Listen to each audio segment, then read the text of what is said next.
Sindh assembly کا اجلاس اس وقت جاری ہے. وزیر اعلیٰ سندھ مراد علی شاہ اظہار خیال کر رہے ہیں.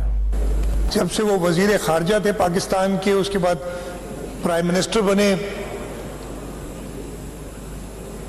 انہوں نے کشمیریوں کی آواز پوری دنیا میں بلند رکھی.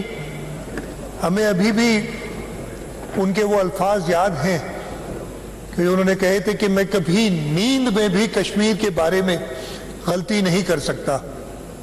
اور ان کے یہ الفاظ کہ we'll fight 1000 years for Kashmir ہی ہماری پوری فورن پالیسی کی بنیاد ہے، اس کی فاؤنڈیشن ہے. اس کے بعد چاہے شہید محترمہ بے نظیر بھٹو ہوں، جنہوں نے کشمیر کے کاز کو دنیا میں زندہ رکھا، اور میں خود پرسنلی اس کا گواہ ہوں. جب وہ ایگزائل میں بھی تھی تو جب بھی باہر ملکوں میں جایا کرتی تھی، خاص طور پہ کشمیر کے کاز کے لیے ہر ایک سے نہ صرف بات کرتی تھی، لیکن جب ان کشمیری آرگنائزیشنز کو دنیا میں کوئی ملنا پسند نہیں کرتا تھا، وہ ان کے ساتھ ہر جگہ جا کے میٹنگز کرتے تھے. پھر آصف علی زرداری صاحب نے اپنی صدارت کے دوران کشمیر کا معاملہ اقوام متحدہ میں اور ہر انٹرنیشنل فورم پہ اٹھایا.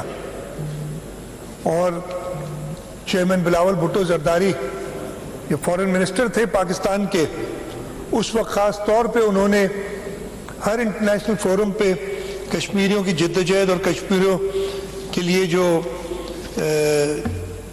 ان کی حقوق کی پامالی کی گئی ہے، اس پہ انہوں نے آواز اٹھائی اور ایک مؤثر آواز اٹھائی. خاص طور پہ اس سال جب بھارت نے مئی کے مہینے مارکہ حق جو 7 مئی سے لے کے 10 مئی تک اس کا خاتمہ کیا، ان کے جہاز گرائے، ان کے ایسٹس گرائے، ان کے ایئر فیلڈز تباہ کی، اور کچھ ہی گھنٹوں میں ہندوستان کو سیز فائر کے لیے امریکہ کو صدا دینی پڑی، اور امریکہ نے اس وقت بروکر کی وہ سیز فائر. اس وقت ہمارا ایک کھلا پیغام ہے بھارت کو کہ وہ کسی بھی طریقے سے کشمیر کے عوام کی آواز مزید بند نہیں کر سکتا. اس وقت یہ ہمارا فورن پالیسی کا ایک مین فاؤنڈیشن ہے. کشمیر ہمارا ٹوتھ اینگ ہے، کشمیر کی شہ رگ ہے. ہم اس ایوان میں کشمیری عوام کو یقین دلاتے ہیں کہ سندھ کی عوام، سندھ کی حکومت اور صوبائی اسمبلی سندھ ان کے حق کے لیے ان کے شانہ بشانہ کھڑی ہے. ہم کشمیریوں کی عوام کی جدوجہد کو سلام پیش کرتے ہیں. ہم بھارت کے ظلم کو مسترد کرتے ہیں، اور ہم مطالبہ کرتے ہیں کہ کشمیریوں کو اقوام متحدہ کی قراردادوں کے مطابق اپنا حق خود ارادیت دیا جائے. کشمیر بھارت کا نہیں ہے، کشمیر کشمیر کے شہریوں کا ہے، اور یہ حق صرف ان کا ہے کہ وہ کس کے ساتھ اپنے ملک کو، اپنے علاقے کو ضم کرنا چاہتے ہیں.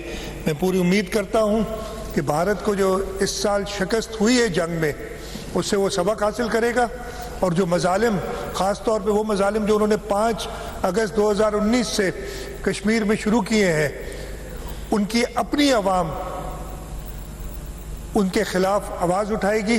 اور انشاءاللہ تعالی ہم کشمیر کی حق خود ارادیت جو UN ریزولوشنز کے مطابق ہیں، ان کو حق دلانے میں ہم کامیاب ہوں گے. آج کے دن میں جب ہم کشمیریوں کو یاد کرتے ہیں تو ہمارا فرض ہے کہ ہم غزہ میں جو اسرائیل ان کے اوپر بھی اسرائیلی زائنسٹ کی سخت مذمت کریں، اور عالم اسلام بلکہ پوری دنیا سے، اس لیے کہ یہ صرف ایک اسلام یا مذہب کی بات نہیں ہے، یہاں انسانیت کی بات ہے.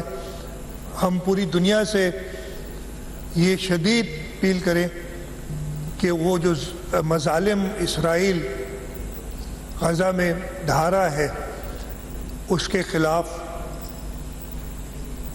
ایکشن لیا جائے اور پوری دنیا متحد ہو تاکہ مظالم بند ہو. اس وقت تو وہاں پہ ایک انسانیت جو وہاں پہ ایڈ نہیں دے رہے ہیں, وہاں پہ ایک ہیومینیٹیرین کرائسس ہے, اس کے لیے پوری دنیا کو متحد ہونا چاہیے. میں شکر گزار ہوں اسپیکر صاحب, آپ نے مجھے موقع دیا خاص طور پہ آج یوم استحصال کشمیر کے دن پہ, اور میں مبارکباد بھی دیتا ہوں سندھ اسمبلی کو کہ انہوں نے یہ قرارداد پیش کی ہوم منسٹر صاحب نے, اور یہ پوری امید ہے کہ اس قرارداد کو اتفاق کی رائے سے منظور کر لیا جائے گا. شکریہ.